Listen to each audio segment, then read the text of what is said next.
ನೀನು ಇಲ್ಲದೆ ನಾನು ಇರುವುದು ಯಾವ ಸುಖಕ್ಕಾಗಿ. ದೇವ್ರು ನಿನ್ಗೆ ಒಳ್ಳೇದು ಮಾಡ್ತದ,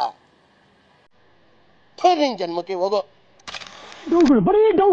ವರುಣ್ ಆರಾಧ್ಯ ಬರ್ಕೊಂಡವನೇ. ನಮಸ್ಕಾರ ಎಲ್ರಿಗೂ. ನನಗೂ ಮತ್ತು ವರ್ಷ ಕಾವೇರಿ ಅವರಿಗೂ ಪ್ರೋತ್ಸಾಹ ಮತ್ತು ಬೆಂಬಲ ನೀಡಿದ್ದಕ್ಕೆ ತುಂಬ ಹೃದಯ ಧನ್ಯವಾದಗಳು. ನಾನು ಮತ್ತು ವರ್ಷ ಕಾವೇರಿ ಅವರು ನಮ್ಮ ಸ್ವಂತ ತೀರ್ಮಾನದಿಂದ ಪ್ರೀತಿ ಮಾಡಿದೆವು, ಆದರೆ ಕಾರಣಾಂತರದಿಂದ ನಮ್ಮ ವೈಯಕ್ತಿಕ ಕಾರಣದಿಂದ ದೂರವಾಗಿದ್ದೇವೆ. ಇದು ನನ್ನ ಮತ್ತು ವರ್ಷ ಕಾವೇರಿ ಅವರ ತೀರ್ಮಾನ. ಇದರ ಮಧ್ಯೆ ನಮ್ಮಿಬ್ಬರ ಕುಟುಂಬದ ಸದಸ್ಯರನ್ನು ಮಧ್ಯೆ ತರಬೇಡಿ.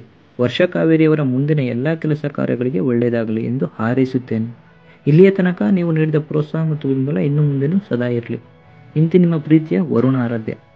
ಸೊ ಇವನು ಬರೆದಿರುವಂತಹ ಈ ಲೆಟ್ರು ಅವನಾಗೆ ಇದೆ.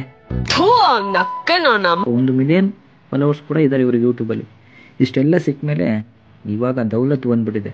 ಸೊ ಪ್ರೀತಿಗೆ ಅಥವಾ ಪ್ರೇಮಕ್ಕೆ ಏನೊಂದು ಬೆಲೆ ಇದೆ, ಇವರಂತರಿಂದ ಅದು ಹಾಳಾಗ್ತಾ ಇದೆ. ಸೊ ನಮ್ಮ ಟ್ರೋಲರ್ಸ್ ಅವರು ಅವಾಗ ಇವರಿಬ್ಬರನ್ನ ಟ್ರೋಲ್ ಮಾಡಿದರು, ಸೊ ಅಣ್ಣ ತಂಗಿ ಅಂತ ಹೇಳಿ ಎಲ್ಲ. ಸೊ ಅದು ನಿಜ ಆಗುತ್ತೆ. ನಮ್ಮ ಟ್ರೋಲರ್ಸ್ ಎಲ್ಲ ಸುಮ್ಮನೆ ಯಾರನ್ನು ಟ್ರೋಲ್ಗಳನ್ನ ಮಾಡೋಕ್ಕೆ ಹೋಗಲ್ಲ. ಅವ್ರಿಗೇನು ಮಾಡೋಕ್ಕೆ ಕೆಲಸ ಇಲ್ವಾ ಅಂತ ಇಲ್ಲ. ಒಳ್ಳೊಳ್ಳೆಯವ್ರನ್ನ ಅವ್ರು ಯಾವತ್ತೂ ಕೈ ಹಾಕೋಕ್ಕೆ ಹೋಗಲ್ಲ. ಸೊ ಇವರು ಮಾಡೋವಂಥ ಇಂಥ ರೀಲ್ಸ್ಗಳಿಂದ, ಇವರು ಮಾಡೋವಂಥ ಕೊಡುವಂಥ ಸಂದೇಶಗಳಿಂದ ಅವ್ರು ಅವಾಗಲೇ ಕೂಡ ರೀಲ್ಸಲ್ಲಿ ಅಥವಾ ಟ್ರೋಲಲ್ಲೆಲ್ಲ ಹೇಳಿದರು ಇವರು ಹೀಗೆ ಆಗತ್ತೆ ಅಂತ ಒಂದು ದಿವಸ. ಸೊ ಆಗಿದೆ. ಸೊ ಇವರನ್ನು ಫಾಲೋ ಮಾಡೋವಂತಹ ಕೆಲವು ಅಭಿಮಾನಿಗಳು ತುಂಬ ಶಾಕ್ ಆಗಿದ್ದಾರೆ. ಏನಕ್ಕೆ ಶಾಕ್ ಆಗ್ತೀರಾ? ಇವ್ರು ಇರೋದೇ ಈ ಥರ ಮಾಡ್ಕೊಳ್ಳೋಕ್ಕೆ. ಇವ್ರಿಗೇನು ಇಂಪಾರ್ಟೆಂಟ್ ಗೊತ್ತಾ? ಪ್ರೀತಿಗೆ. ಪ್ರೀತಿ ಅಂದ್ರೇ ಇವರಿಗೆ ಬೆಲೆ ಅನ್ನೋದೇ ಗೊತ್ತಿಲ್ಲ. ಸೊ ಇವ್ರಿಗೆ ಬೇಕಾಗಿದ್ದು ದುಡ್ಡು.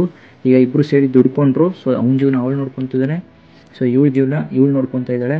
ಸೊ ಇಬ್ಬರಿಗೂ ಕೂಡ ಇನ್ಸ್ಟಾಗ್ರಾಮಲ್ಲಿ, ಯೂಟ್ಯೂಬಲ್ಸಲ್ಲಿ ಸಿಕ್ಕಾಪಟ್ಟೆ ಫಾಲೋವರ್ಸ್ ಕೂಡ ಇದ್ದಾರೆ.